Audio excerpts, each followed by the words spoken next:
Hi friends, welcome back to tech railway. ప్రయాణికుల రద్దీ అనేది ప్రతి రైల్వే స్టేషన్లో కూడా విపరీతంగా పెరిగింది. ప్రయాణికుల రద్దీకి అనుగుణంగా ఇప్పటికే కొన్ని ప్రత్యేక రైళ్లని రైల్వే శాఖ అందుబాటులోకి తీసుకురాగా ప్రస్తుతం కొన్ని కీలక రాష్ట్రాలని కీలక ప్రాంతాలను కలుపుతూ ఒక ప్రత్యేక ఎక్స్ప్రెస్ రైల్ని రైల్వే శాఖ అందుబాటులోకి తీసుకువచ్చింది.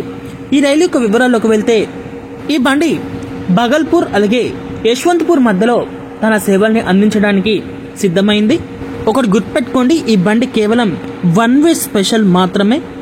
అంటే భగల్పూర్లో స్టార్ట్ అయి యశ్వంతపూర్కి ఎండ్ అవుతుంది. కేవలం వన్ వే స్పెషల్. ఈ రైల్లో పూర్తిగా జనరల్ కోచెస్ అందుబాటులో ఉంటాయి. ఈ రైల్లో మొత్తం 22 కోచెస్ అనేవి ఉండగా ఈ రైల్లో 20 జనరల్ కోచెస్ అనేవి అందుబాటులో ఉంటాయి. 2 SLRలు అనేవి అందుబాటులో ఉంటాయి.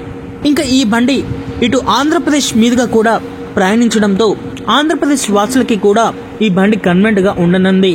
ఒకసారి ఈ రైలు యొక్క వివరాలకు వెళ్తే ఈ ట్రైన్ నెంబర్ వచ్చేసి 03403గా ఉంటుంది. భగల్పూర్ యశ్వంతపూర్ ప్రత్యేక ఎక్స్ప్రెస్ రైలు. ఈ బండి నవంబర్ 12వ తారీఖున భగల్పూర్ రైల్వే స్టేషన్లో రాత్రి 10:30 బయలుదేరుతుంది. భగల్పూర్ నుంచి బయలుదేరిన తర్వాత ఈ బండి ఆగే స్టాప్స్ వచ్చేసి పేర్లు కొన్ని తప్పు రావచ్చు, ఎందుకంటే ఇవి మనకి అలవాటు లేని పేర్లు.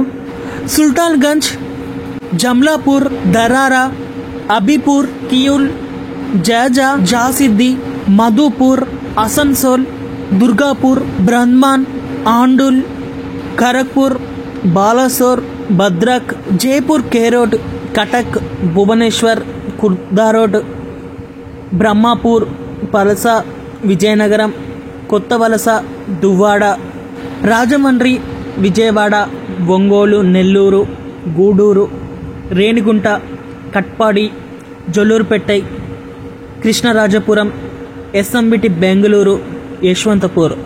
ఫైనల్గా ఈ బండి 3వ రోజు యశ్వంతపూర్కి చేరుకుంటుంది. ఇంకా ఈ రైల్లో కోచ్ పొజిషన్ వచ్చేసి మొత్తం 22 కోచెస్ ఉంటాయి. అందులో 20 జనరల్ కోచ్లు, 2 SLRలు, దీంట్లోనే దివ్యాంగ స్థానాలు అనేవి ఇంక్లూడ్ అయి ఉంటాయి. ఓకే ఫ్రెండ్స్, ఈ ప్రాంతాల మీదుగా వన్ వే స్పెషల్ని అందుబాటులోకి తీసుకురావడం మీద మీ అభిప్రాయాన్ని కామెంట్ చేయండి. మరిన్ని రైల్వే అప్డేట్స్ కోసం మన ఛానల్ని ఫాలో అవ్వండి. Thank you for watching. Have a nice day.